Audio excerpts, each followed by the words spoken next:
হরে কৃষ্ণ। আপনারা সকলে খুব সুন্দর দোহার দিয়েছেন, আমার সঙ্গে সঙ্গে গিয়েছেন, সেজন্য আপনাদের অনেক ধন্যবাদ। জগন্নাথ, জয় জগন্নাথ। জগন্নাথ কি? জগতের নাথ। সারা জগতের নাথকে স্বর্গের দেবতা ইন্দ্র, চন্দ্র, বরুণ, গণেশ, দুর্গা, কালী, শিব, তাহলে সারা জগতের নাথকে?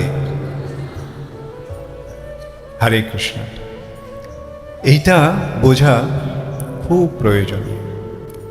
আজকে হিন্দু ধর্ম সম্বন্ধে একটা মস্ত বড় ভ্রান্ত ধারণা রয়েছে। হিন্দু ধর্মের সংজ্ঞা যখন আমরা দেখি, হিন্দু ধর্মের সংজ্ঞা মানে হিন্দু ধর্ম কি, সেই সূত্রে বলা হয় কি, হিন্দু ধর্ম বহু ঈশ্বরবাদী। হিন্দু ধর্মে সোজা কথায় হিন্দু ধর্মে অনেক ঈশ্বর আছে। হ্যাঁ, ঠিকই, অনেক ঈশ্বর আছে, কিন্তু পরমেশ্বর যে আছে সেটা কিন্তু হিন্দুদের জানা নেই। তাদের চোখে কি হয়েছে? সব এক। কারা এক? দেবদেবী আর ভগবান সব এক। আর তারপরে এই বিভাগে মানে সমস্ত এই জগতের অধ্যক্ষাকে মহামায়া বা দুর্গা দেবী। দুর্গা তিনি কে? তিনি এই সমস্ত জগতের ধাত্রী, জগৎ ধাত্রী। এই জগৎটাকে পালন করছেন তিনি। আবার তার অনেক রকম রূপ রয়েছে, যেমন তার শান্ত বা স্নিগ্ধ রূপ হচ্ছে, সেই রূপে কি তিনি অন্নপূর্ণা। এই জগতে যে অন্ন, সে কে সাপ্লাই করছে? অন্নপূর্ণা। এই জগতের ধারণ কে করছে, পালন কে করছে? জগৎ ধাত্রী।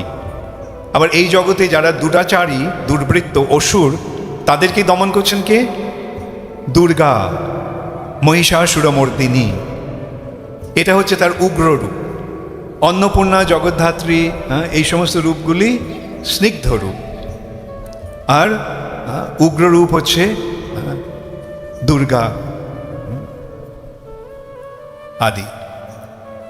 এবং তার আবার প্রচণ্ড রূপ আছে, সেই প্রচণ্ড রূপ হচ্ছে কালী।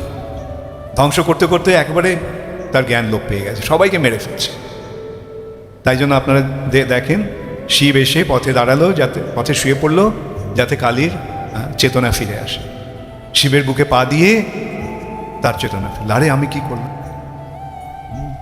আমি এমনই হতজ্ঞান হয়ে পড়েছি যে আমার পতির বুকে আমি পা দিয়ে দিলাম। তাই তার কালীর জিহ্বা বেরিয়ে আছে। হ্যাঁ, এগুলি কি কল্পনা না এগুলি বাস্তব ব্যাপার? হ্যাঁ, লজ্জায় তার জিহ্বা বেরিয়ে গেছে। দেবদেবী আছে, কিন্তু সেই সমস্ত দেবদেবীদের যে চরম মহাদেবী, তিনি হচ্ছেন দুর্গা। আর সেই সমস্ত দেবতাদেরও দেবতাকে, সমস্ত দেবতাদেরও দেবতা হচ্ছেন শিব, মহাদেব। দেবাদিদেব, দেব আদি দেব, মহাদেব।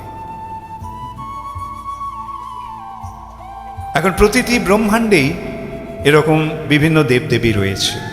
আর ব্রহ্মাণ্ড কি এই একটাই ব্রহ্মাণ্ড? অসংখ্য ব্রহ্মাণ্ড রয়েছে, এবং সমস্ত ব্রহ্মাণ্ডে এই সেট অফ দেবদেবী রয়েছে, এই দেবদেবীরা রয়েছে।